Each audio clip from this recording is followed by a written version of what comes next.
And welcome back to the channel, everybody. Welcome back to a new, probably blurry video. So this needs to be on my eyes.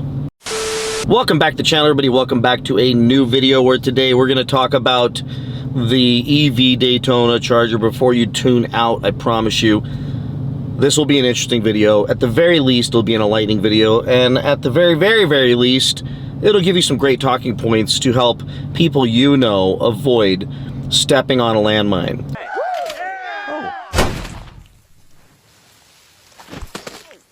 Walking into a buzzsaw.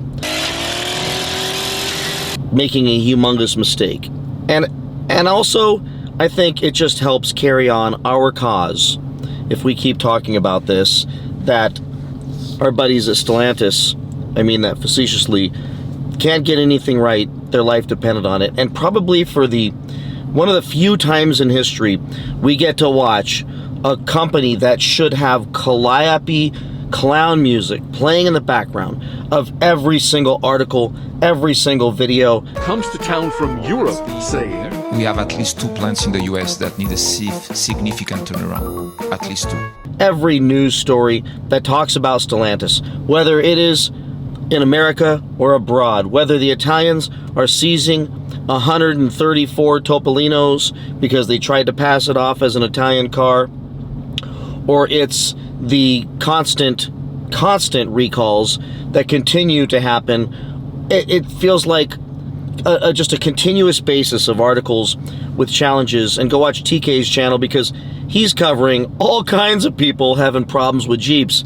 And while I don't wish that upon anyone, I don't know what's worse, owning a Fisker and finding out that your company just went bankrupt and you're not going to have anywhere to service the car, you're not going to have any parts, you're not going to have any way of making your money back on that car, because the EV technology is not only complicated, but what we're going to talk about in a second is it also is a rapid moving technology that can simply change in a literal instant with a new technology, a better battery, an upgraded system, a more efficient system, a reduced size, reduced weight. All these things take place and immediately make your technology obsolete because of the new technology. And that is the issue with this Daytona EV. So again, I don't know what's worse, owning a car with a bankrupt company or buying a car from a company that is just destroying themselves by reducing the quality, by cutting back so much, cutting so deeply with all of their expenses that you know that they're going to likely deliver something that's going to be a challenge. Now, that leads me to making this point that the first year of everything and anything is generally not the best year. Would everybody agree? Everybody raise your hand right now in the comment section if you agree. If you look back in history, the first the first product that came out, the introductory one, whether it be an iPhone or back in the Palm Trio days, the BlackBerry days, whatever the hell it was, especially when it comes to electronics technology, likely was very short-lived as far as something being viable. And the challenge, what we're going to see happen with this Dodge Daytona, is you already got a company that can't build anything really good, and there's issues. I'm having like my door panel, and there's issues with their cars, and they're experiencing massive cutbacks. They've gotten rid of so many engineers, got rid of so many people in leadership that at least cared, at least appeared to care about their customers. And now they're going to deliver this EV Dodge Charger out to everyone in hopes that it's going to revolutionize the muscle car. So they're calling it e-muscle. And now they say, in May, just a month ago, they say, oh, oops, we can't deliver it to you all. We're going to have to extend this 90 days, and we'll see you back in August.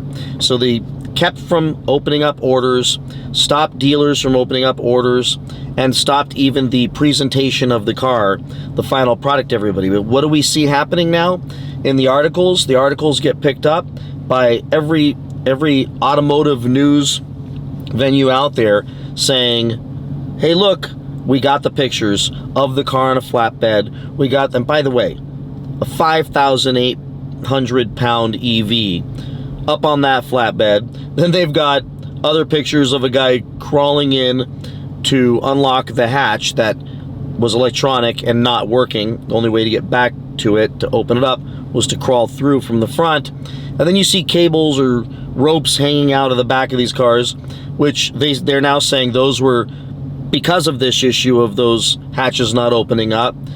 And I get it. They're in testing phases right now. But we're talking about electrical issues that they're saying are the problems. With the Dodge Demon 170, they were talking about engines blowing. And we knew that was concerning. And they canceled going to SEMA. They delayed the rollout. And then the car gets released. And then people start to race it. And then engines start blowing.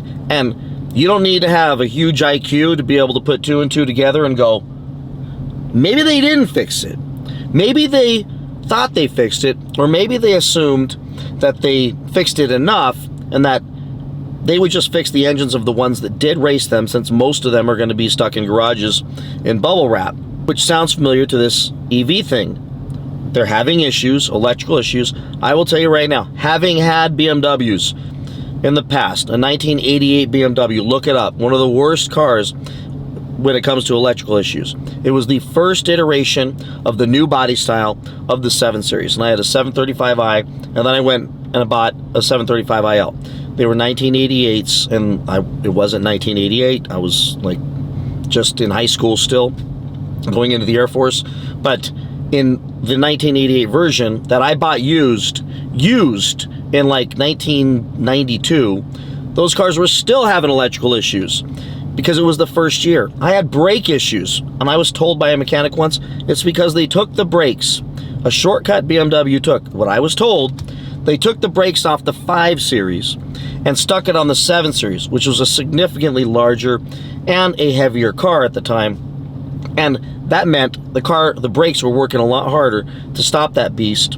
So I found myself constantly needing brakes on that car. It was a never-ending expense that I was, put it this way, it was so often in the few years that I owned that car that that's how I learned how to change the brakes on my own car, because it was so expensive, and I was like 21, 22 years old, so expensive to take that thing through the dealership that I learned with my buddy how to do the brakes behind my real estate office back in 1992. And that was the deal with that car. First generation. Now, by the time they got to the 1990, 91 models, the cars got slight refreshes, but they looked exactly the same. But they had worked through all those issues. The brakes were better. The electronics were better. They weren't having all those electrical issues. And that was the car you wanted to get.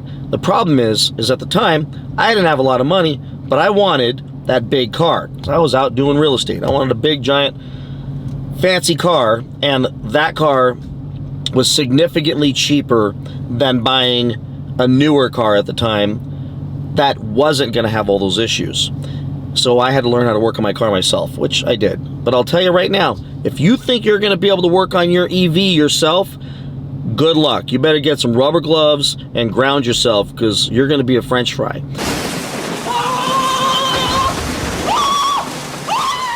Because it's not the same as working on the rest of these cars.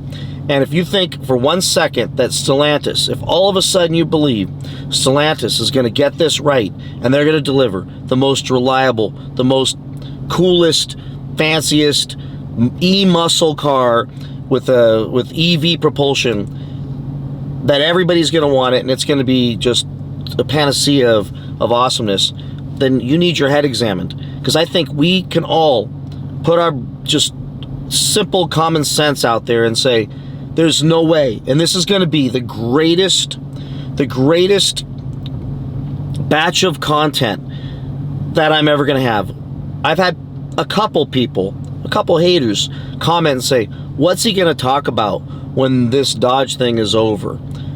How can he talk about this forever? Because they keep doing stuff that makes me have great content or great material for content for you all, and it's almost getting to the place of entertaining. Now, yes, I said a couple videos ago that I hope that Daytona EV sells like friggin' hotcakes, because if it does, then it'll create a situation where their average miles per gallon under the CAFE standards might allow them to squeeze a Hellcat out, a V8 out. Now, somebody else said something really smart in the comment section as well and said, there's no way they're going to be able to stuff a Hemi into the new Charger body, which would mean they would have to come out with something else, which would mean maybe we get a Challenger, maybe we get the Cuda, maybe something else comes out that they can fit it in if they succeeded in selling enough of those EVs like Ford did with their Mustang Mach-E clown car. But that clown car enabled Ford to stick with the V8s. Talked about this many times. So yes, I would love it to sell, but I also consider some of you, some of the just under, 77,000 people following my channel, to be people I care about, that I don't want to send you out into the wild to do something stupid. Not that you would buy an EV, but there are a few of you that comment and have said, I can't wait till it comes out. Well, guess what? I can't wait till you get it. So for those reasons, I think this whole delay just adds to the excitement.